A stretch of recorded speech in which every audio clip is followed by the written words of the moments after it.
que ce que nous a habitué Spielberg. Par contre, ça, c'est du génie. C'est-à-dire, tout s'effondre comme un château de cartes. Et l'autre, il reste sur ses toilettes. Ce qui est bien sûr une satisfaction pour nous, parce que ce personnage, il est pénible. Parce qu'il avait eu des problèmes financiers sur le précédent film. Donc là, c'est une vengeance de Spielberg. Le mec, voilà, pour être sûr d'être convenable quand même, avant de finir, voilà, il se recoiffe quand même, hein, pour ne pas en perdre une miette.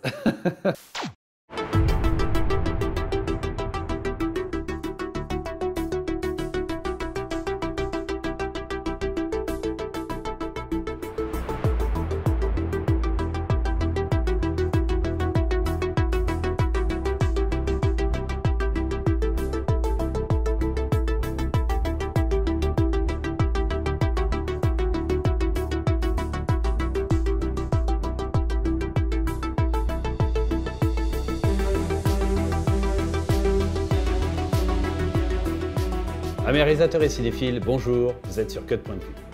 Aujourd'hui, nous allons analyser un nouveau Steven Spielberg, et pas n'importe quel, puisqu'il s'agit de Jurassic Park. À l'occasion de la sortie d'un énième Jurassic World ou Jurassic Park, il était temps de revenir à l'original, le seul, l'unique Jurassic Park, premier du nom.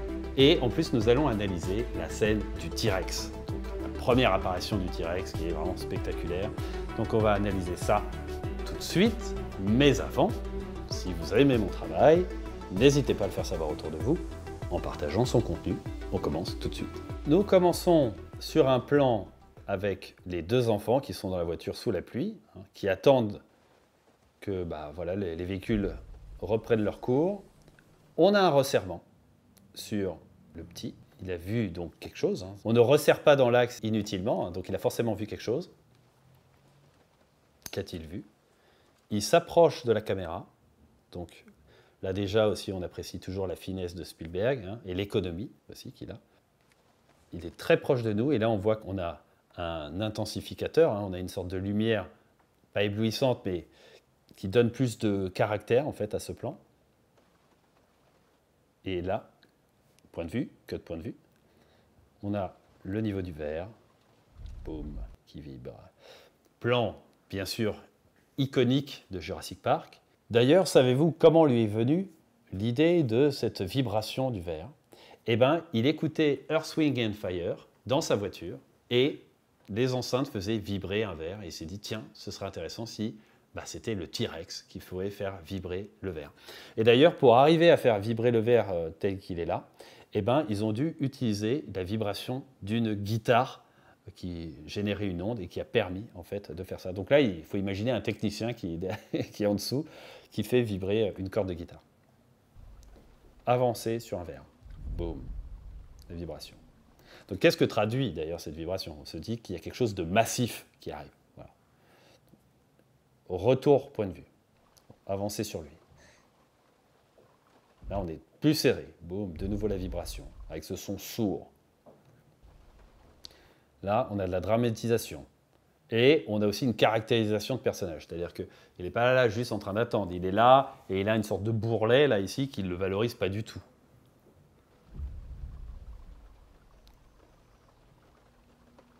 Voilà, lui aussi réagit à cette vibration. Et là, on a un raccord mouvement sur le rétro qui permet aussi de sentir que tout vibre aussi derrière. Donc c'est pas juste un petit truc, c'est vraiment quelque chose de très massif pour faire vibrer une voiture. Ça aussi, c'est un procédé qui est très important d'utiliser, c'est-à-dire qu'avant une bataille, ce qui est toujours important, c'est la préparation de la bataille. Là, avant que le T-Rex arrive, on prépare le terrain. C'est pas juste le T-Rex arrive, point basta. Non, il doit y avoir une attente. Et donc là, cette attente, elle est créée là. Alors on se dit, qu'est-ce que c'est ? Et en plus, on sait qu'on est dans un parc à dinosaures. Donc on sait que c'est sans doute un dinosaure. On espère secrètement que c'est le T-Rex parce que c'est l'animal iconique du Jurassique. Donc c'est pour ça qu'on est impatient de le voir. On revient sur lui. Donc là, c'est un retour point de vue. Voilà. Donc là, il a l'espoir du mec. On retourne sur lui.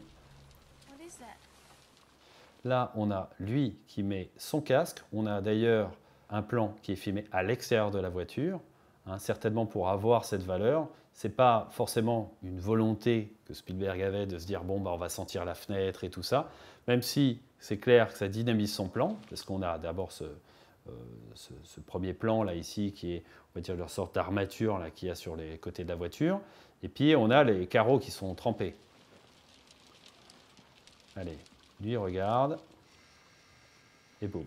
Là, on comprend que la chèvre n'est plus là, hein, et évidemment, ce qui est bien vu de la part de Spielberg, c'est pas juste la corde qui pendouille. Non, c'est la corde qui se balance. Comme si, en fait, il n'y a plus rien au bout, quoi. C'est le vent qui est censé la faire bouger, alors que ça aurait dû être la chèvre. Donc là, c'est donc un point de vue.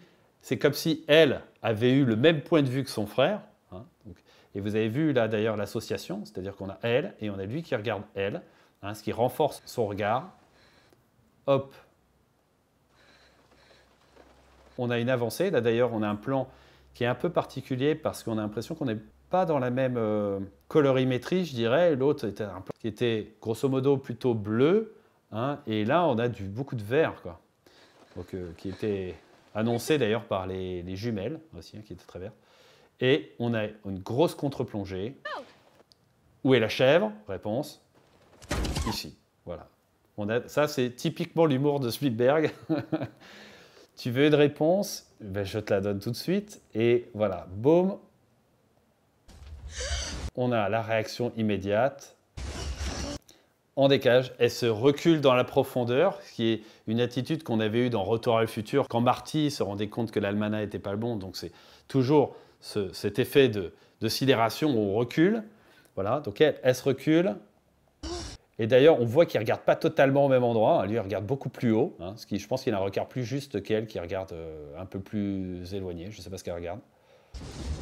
Et hop, on a une avancée rapide sur le petit. On comprend que quelque chose est en train d'arriver. Et là, ça c'est assez drôle. Humour aussi de Spielberg. Parce que humour à deux niveaux. C'est-à-dire que d'abord, il y a marqué danger et on voit les griffes du T-Rex. Donc on se dit oui, effectivement, il y a danger. Et c'est assez drôle aussi parce que, attention, danger 10 000 volts et le T-Rex, il s'en bat l'œil. D'ailleurs, il n'y a pas de courant, donc il n'en a rien à faire. Ok, et vous avez vu ce raccord. Là, on est basculé d'un plan extérieur serré sur un plan un peu plus large, intérieur de la voiture. Qui permet de reculer, reculer, reculer, reculer, reculer. Et c'est autant d'intensificateurs, hein, d'ailleurs. Vous avez vu? Là, on voit pas bien, on voit pas bien, on voit pas bien, mais il y a quelque chose qui passe là. Mais on voit pas bien. Il y a la tache de sang, on a envie de voir, on a envie de voir. Qu'est-ce que c'est? Qu'est-ce que c'est? Boum! Et on le voit, et encore pas vraiment bien non plus, parce qu'on a la pluie, on a en fait là les câbles, tout ça, franchement, bien sûr, c'est parfaitement maîtrisé de façon à ce qu'on ne le voit jamais trop d'un coup. Hein, parce que nous, en tant que spectateurs, on a envie de pouvoir le cerner en entier tout de suite, mais là, ce n'est pas le cas. C'est pas complètement le cas. Et en plus, l'autopper, c'est-à-dire qu'il se fait son petit gueuleton, il fume le reste de la chèvre. Et on comprend que, par association aussi, il vient de fumer la chèvre et il se tourne vers la voiture en disant « Bon, vous êtes tes prochains, les gars. » Voilà, lui, il l'a compris. Et d'ailleurs, le fait qu'il y ait le sang là, ici, hein, c'est comme si, en fait, au niveau de sa tête, d'ailleurs, hein, c'est comme si, en fait, il pensait violence, il pensait danger. Allez, il fuit comme une daube. Donc, il ouvre la porte. Là, on élargit, évidemment, pour respirer un petit peu. Et on le voit fuir. Et là, on a un plan tout simple, en se disant, comme s'ils avaient les bras ballants, en se disant, mais qu'est-ce qui se passe? Allez, lui court, donc il arrive de loin, il arrive vers nous. Et pop, pop, pop, pop, on bascule, on voit le symbole toilette. Et hop, donc c'est un panneau, hein, presque à 180 degrés, où il finit aux toilettes, ce qui est bien sûr est ridicule. Voilà, et là, on est notre brochette d'acteurs When you gotta go, you gotta go. Voilà. Et là, vous avez vu aussi le temps qui est laissé pour les rires. Hein, on a vu ça avec Billy Wilder. Voilà. De nouveau le son. Et là aussi, pure dramatisation géniale. C'est-à-dire qu'on a un câble, puis un autre, puis un autre, puis un autre. On se dit, oh, oh, oh, qu'est-ce qui va se passer quand tous les câbles seront passés? C'est comme un décompte. Ça bouge. Le T-Rex n'est toujours pas sorti. Où est-il? Ça bouge. D'ailleurs, il y avait un plan là, le plan qu'on vient de voir. On sentait beaucoup moins la pluie, là, d'ailleurs. Hein. Je ne sais pas si on sent la pluie qui goutte là, mais les projecteurs devaient être pas assez bien inclinés pour qu'on sente vraiment l'averse, hein, tel qu'on la voyait tout à l'heure. Bon, c'est vrai que le plan est court. Bon, allez, on revient là-dessus. Et là, vous avez vu aussi la gradation. On a lui qui se tourne. Première réaction. Elle qui se tourne. Deuxième réaction. Donc, il se tourne vers quoi? C'est pour amplifier le cut qu'on va avoir après. C'est-à-dire que là, il regarde dans une direction. Elle aussi, il regarde dans une direction. Donc, c'est que c'est important. Donc, on a envie de savoir qu'est-ce qu'il regarde. Boum! T-Rex. Il arrive. Il casse tout. Boum. On comprend donc que c'était bien lui qui se frayait un passage. Et là, en plus, il y a quelque chose d'inconscient aussi, c'est-à-dire qu'on se dit, attends, on a un animal sauvage et on a une porte ouverte. Ça, c'est encore plus inquiétant. Même si, de toute manière, ce n'est pas la porte qui va les protéger, mais inconsciemment, on a quelque chose là. Donc là aussi, on va avoir un effet de gradation. Si on a lui qui réagit, boum, double effet. Lui aussi qui avance. Vous avez vu l'intensificateur avec les petites gouttelettes. Là. Boum. Et là aussi, on a quelque chose qui est brillant, c'est qu'on a eux qui sont assis sur leur fauteuil et qui regardent en fait le T-Rex. Et bien, à qui font-ils penser? À nous, en fait. Ils sont face à un écran, et ils sont spectateurs, et ils regardent, en fait. Ils sont passifs, et ils regardent le T-Rex. Vous noterez d'ailleurs qu'il n'y a pas d'eau, en fait, sur leur pare-brise. C'est-à-dire qu'il n'y a pas d'essuie-glace, il pleut à verse, il devrait y avoir de l'eau, en fait, sur ce pare-brise. Parce que tout à l'heure, on voyait même la vibration quand le T-Rex il bougeait. Et bien là, il n'y a rien. Donc c'est bien une volonté que de voir clairement ce qui se passe, comme s'ils étaient face à un écran. Keep absolutely still. Voilà. This vision's based on movement. Voilà, là aussi, discret, c'est tout naturel qu'ils lui disent ça. Il ne faut surtout pas bouger, rester calme. Et d'ailleurs, eux sont assez statiques parce qu'ils essaient d'intégrer ça. Et là, boum, cut, on voit la petite qui, elle, est complètement dans l'activité, tout ça. Et donc, on se dit, OK, là, il y a danger, là, ça ne va pas le faire.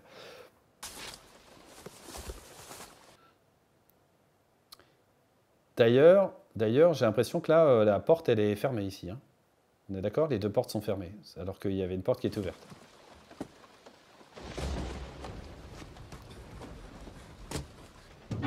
Boum, de nouveau le T-Rex avec l'écran. Hein, de nouveau l'écran, de nouveau tout est clair. Il n'y a même pas de pluie sur le haut là, parce que normalement en plus ça, quand on a un toit ouvrant, la pluie elle tombe directement comme ça, donc ça doit ruisseler dessus. Là il n'y a rien. Bon, et là on a cette lumière qui clairement attire, voilà, le dinosaure. Donc ça c'est clairement pareil, une idée très mauvaise qu'a eu la petite. Et là, on a aussi, bien sûr, l'intensificateur, ici. Donc là, on ne voit pas bien son visage, il y a un flair. Ça, c'est typique de Spielberg. Hop, la porte est ouverte. Et on a, bien sûr, cette sensation de danger. On se dit, oh là là, la porte est ouverte, le dinosaure peut rentrer. C'est complètement déraisonnable. C'est ridicule, parce qu'en fait, le dinosaure, il s'en fout de la porte. Mais on se dit, il y a un danger. Et d'ailleurs, le petit va fermer la porte, comme si ça le protégeait. Voilà. Mais c'est une réaction qu'on comprend. Ah, lui se tourne, évidemment, parce qu'il y a eu un mouvement. Donc là, en tant que spectateur, on est tendu. On a la réaction de la petite aussi, là. Voilà, dramatisation. On a toujours ces mouvements d'élévation, hein, quand on a notre dinosaure, là. Hein, il les domine, hein, clairement, on voit qu'il les domine. On a ses dents là. Vous avez vu, là, on a des gouttelettes, gouttelettes, gouttelettes avec lumière. Là, on sent bien les dents, là.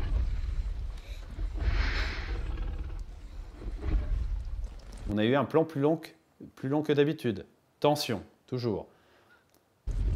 Là, elle, vous avez vu qu'on avait un cadre dans le cadre.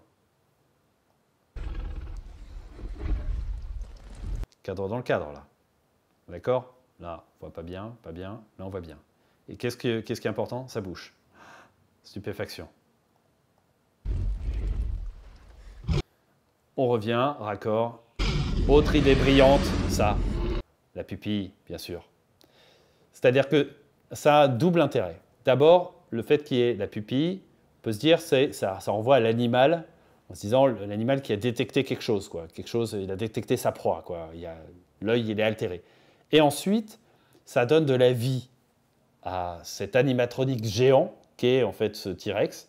C'était un des plus gros animatroniques qui avait été fait, parce que le dernier en date, c'était celui de Alien 2, avec la reine alien. Et là, on avait le T-Rex. Donc, animatronics, le fait que la pupille se rétracte, on se dit, ce truc est vivant. On se dit, il réagit naturellement, comme n'importe qui, face à une lumière. Donc, c'est très malin que d'avoir fait ça. Il se redresse. Gros plan sur le petit. Là, on a un articulateur point de vue, hein, parce que c'est lui qui permet le raccord ici. Et vous avez vu d'ailleurs que c'est un point de vue tronqué. C'est-à-dire qu'il se tourne. Il regarde vers le haut. On a un plan vers le haut, on se dit c'est son point de vue.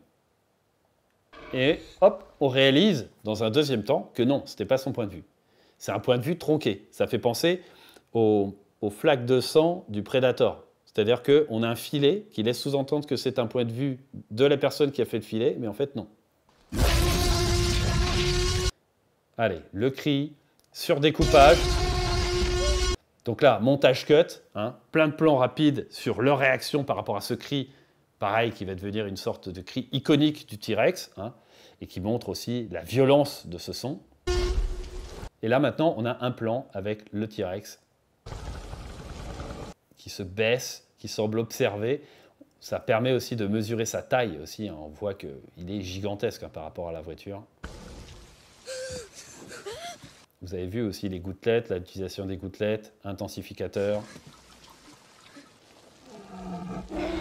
Et ce qui laisse sous-entendre aussi, presque indirectement, que c'est, comme on est à l'extérieur de la voiture quand on voit les gamins, inconsciemment on se dit, c'est peut-être le point de vue du T-Rex, en fait, qui les voit, en fait, à l'intérieur. Boum! Et là aussi, super que d'avoir fait ça. On voit ce T-Rex qui semble costaud, qui semble solide, qui n'est pas en image de synthèse, on dit il est réel. Et en plus, il a une véritable interaction avec la voiture. Qui plus est, quand on voit la voiture bouger comme ça, on se dit waouh, il est balèze, il est très fort. Okay. Tout ça permet de caractériser véritablement notre personnage. Double réaction évidemment des enfants. Vous avez vu que les deux sont cadrés à gauche, hein, et regardent à droite, donc c'est pareil. Ce qui donne plus de force au côté droit, et c'est normal, parce que le côté droit, c'est notre T-Rex. Vous avez vu qu'on a resserré, hein, on est plus serré que tout à l'heure, sur le mouvement de la voiture, comme si l'intensité avait été plus forte. Allez, donc le petit pense à couper la lumière. Là, le T-Rex révèle la présence des enfants, vous avez vu, regardez. Il fait un effet de volet, c'est-à-dire que là, quand on est rapide, au départ, on voit une teinte terre, voilà, il n'y a que le rouge là qui nous attire un peu notre attention, et boum, révélation de la lampe. Donc là, on se dit, putain, les enfants sont là. Et on se rend compte que bah, finalement, ce qui les sépare du T-Rex, c'est juste une vitre.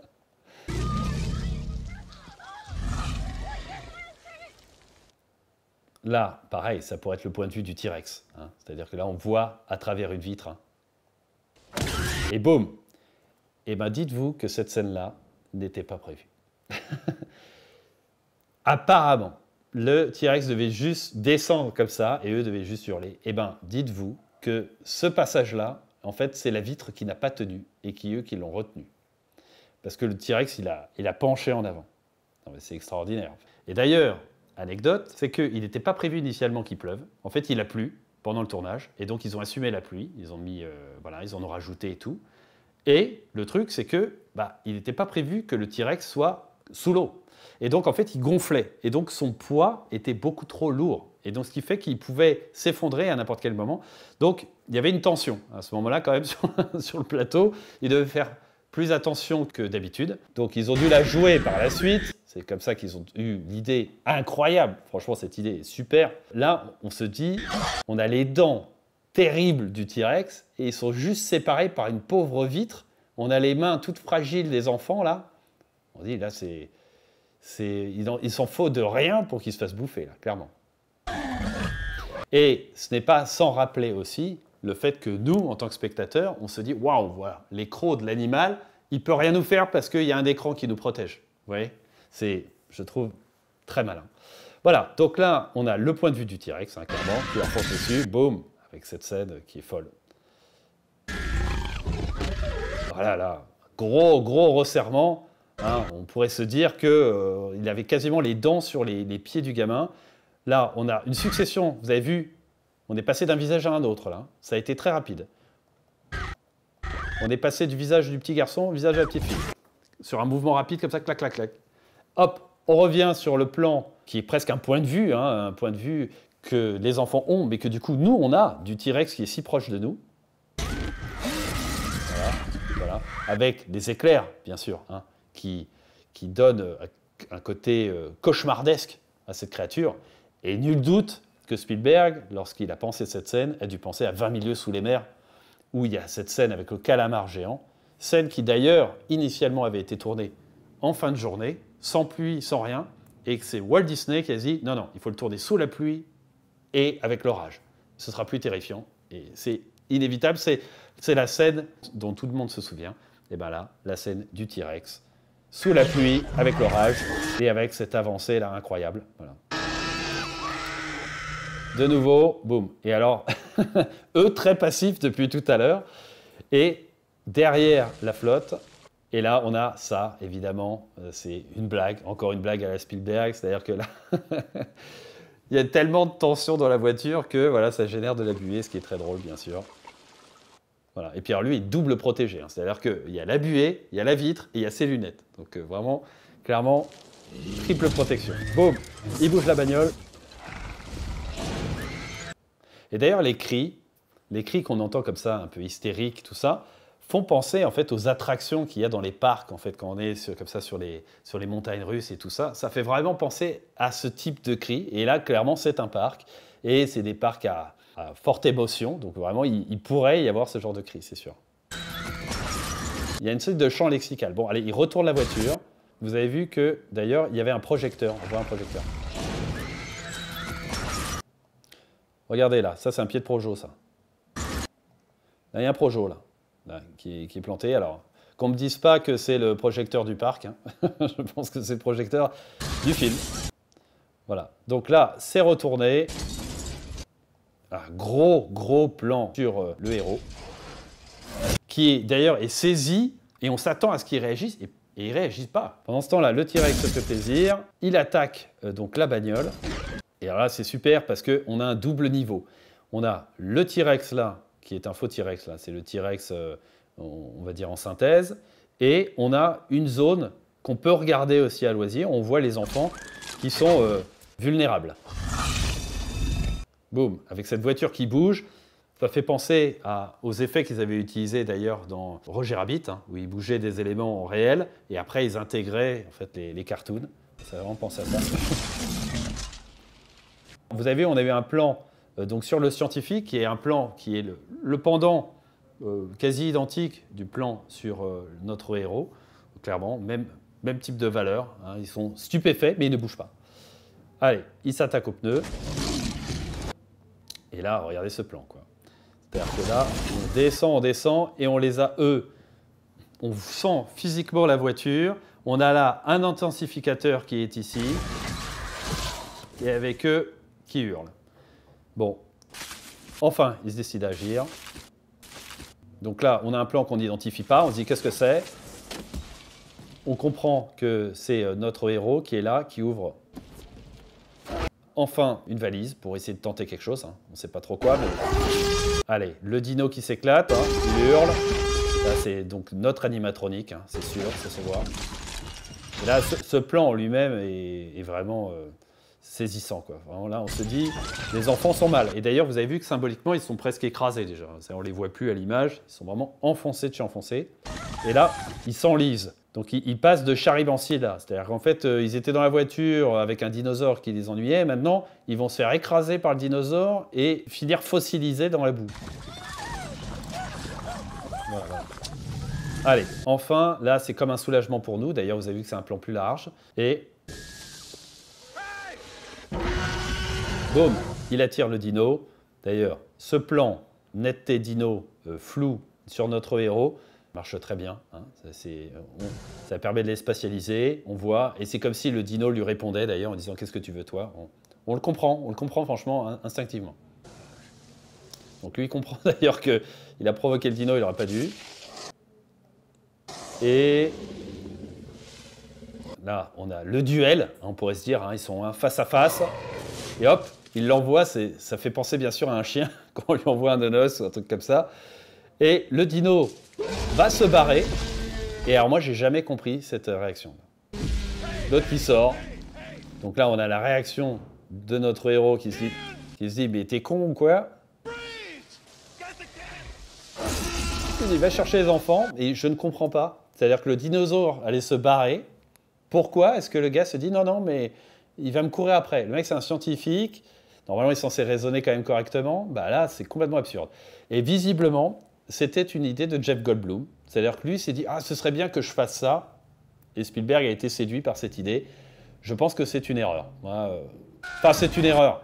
Après, la scène qui s'ensuit est cool. Mais d'un point de vue logique du récit, non, je trouve pas ça très intelligent.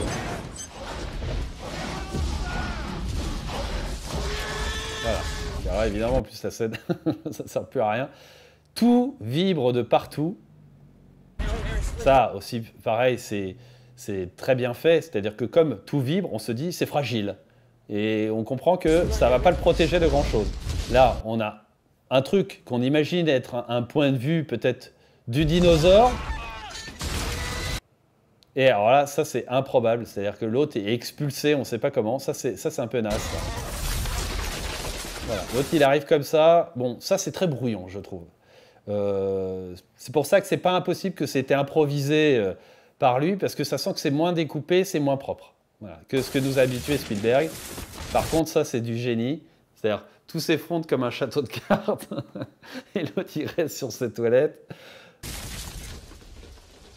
Ce qui est bien sûr une satisfaction pour nous, parce que ce personnage, il est pénible.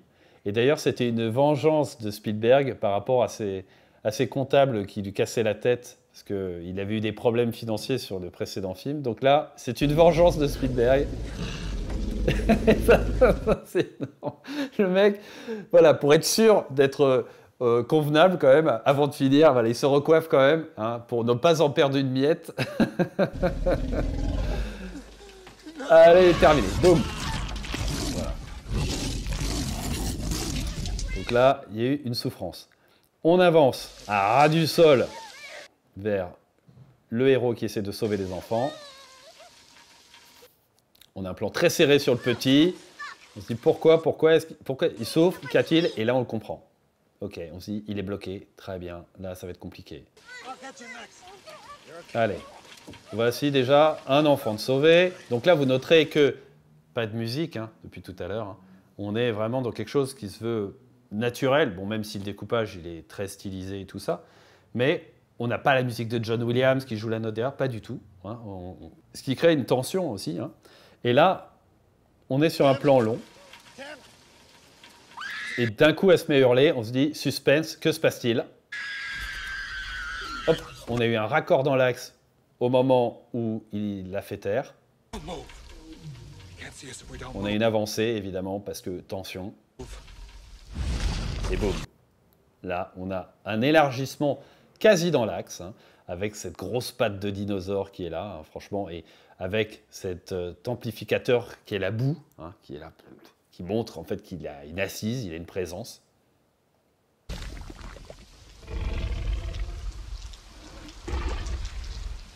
Le dino tourne, donc là, évidemment, c'est pareil, c'est super comme scène, hein, c'est vraiment parfait. C'est-à-dire que là, on se dit, ils sont si proches, le dinosaure peut les bouffer. Et il va avoir l'idée géniale qui est en fait cette respiration qui permet de dégager le chapeau. Chapeau qui est donc un amplificateur, hein, du souffle de l'animal. Ça marche d'enfer, d'abord parce qu'on se dit, bah, il est physiquement là, l'animal. Hein, c'est comme le coup de la pupille tout à l'heure. Et puis, on se dit, il est très proche de Professeur Grant. Tiens, j'en profite pour vous donner une autre anecdote, je ne sais pas si vous la connaissez celle-là, c'est que ça a failli ne pas être Spielberg qui aurait réalisé Jurassic Park, mais James Cameron, encore lui. C'est-à-dire que lui aussi voulait réaliser donc Jurassic Park, et au final, ça s'est joué à 1 heure, quasiment 1 ou 2 heures, que Spielberg ait signé le contrat avant, parce que Cameron, lui, était prêt à signer également. Et Cameron, lui, voulait en faire un film dans la lignée de Alien 2, c'est-à-dire qu'un film dur, sombre, violent.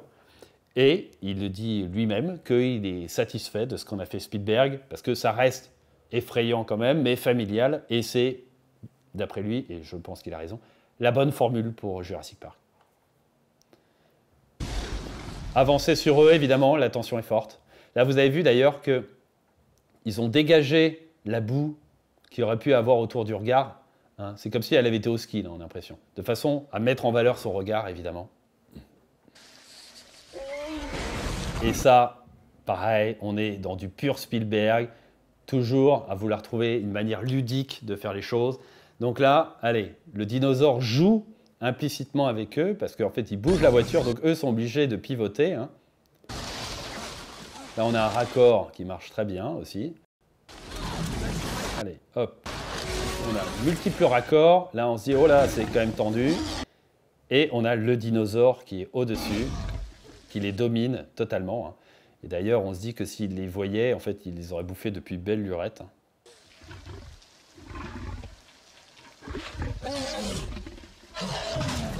Bon. Donc là, c'est maintenant au tour du gamin. Donc lui, il est en mauvaise posture, hein, ça c'est sûr. On resserre fort sur lui. De nouveau, là, eux parviennent à s'extraire de tout ça. Et là, super plan.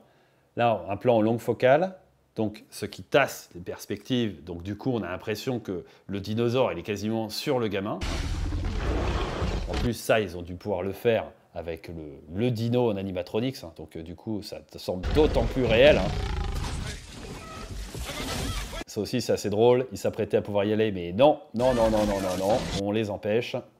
Ce qui les oblige à passer par-dessus la rambarde. Et là, on a ça qui est absolument improbable. C'est-à-dire que tout à l'heure, on avait la voiture qui était là et on avait une chèvre avec son piquet qui était à côté. Donc, a priori, la chèvre n'était pas en lévitation au-dessus. Hein, donc, il y avait la terre ferme. Et là, et en plus, on avait le dinosaure, même le T-Rex, même s'il est grand, hein, il était arrivé par là. Donc, c'est pas normal que subitement, on a un vide comme ça. Mais bon, on l'accepte parce que, bah voilà, on est pris dans l'action.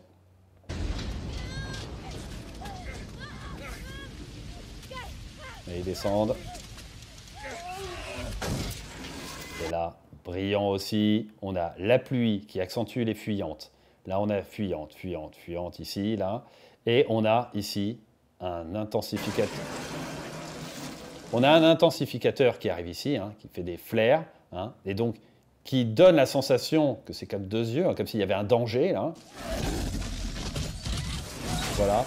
Comme si c'était une créature métallique hein, qui se rapprochait d'eux, prêt à les dévorer aussi, hein, c'est pareil. Hein. Là, on a d'abord un plan très serré sur lui, et en plus, de nouveau, de l'humour, parce que l'autre est en train de l'étrangler. Plan très serré, longue focale encore, hein, qui monte le côté proche et inexorable. Ça y est, là, on est plus large. Et là, vous avez vu en fait cet effet, on est sur eux et on se décale pour avoir juste un membre. Ça, on avait ça aussi dans Predator, quand en fait on avait le Predator qui sautait, donc on le voyait de face, et puis on descendait jusqu'à avoir ses pieds. Et bien alors là, ce qui est important, c'est ça en fait, hein, c'est la saisie du câble. Donc là, on se décale et on fait ça en un seul plan. pour pouvoir justement se dire, OK, on arrive à spatialiser. Là, sur le raccord mouvement, clac, il permet de placer un autre composant en fait, de la scène qui est le côté inexorable de ça. Il y a un timer, hein. Ils ne peuvent pas faire ça toute la journée. Il y a la voiture qui risque de leur tomber dessus. Et donc ça permet aussi de spatialiser la voiture, le câble. Et là, évidemment, le fait qu'on les ait tous dans un même plan crée, on va dire, une tension énorme. Et hop, le fait qu'ils aient saisi le câble au moment où la voiture nous rase, on se dit « Waouh, on y croit ». On y croit parce que c'est fait en continu. Voilà. Et là, c'est d'autant plus saisissant. Franchement, bon, c'est une fausse voiture, bien sûr, mais là, disons, la jambe, là, c'était juste. Et boum, il va s'écraser en bas. Vous avez vu aussi l'amplificateur, l'espèce de poudre qui est ici, là, pour pouvoir montrer que, bah voilà, il y a eu du dégât. Et le T-Rex, qui a le dernier mot. Voilà. Très bien. Bah d'ailleurs, on va s'arrêter là. J'espère que cette analyse vous aura intéressé. Si c'est le cas, mettez-moi un like. Si vous souhaitez que j'analyse d'autres films, dites-le moi dans les commentaires. Je vous dis à bientôt. Ciao!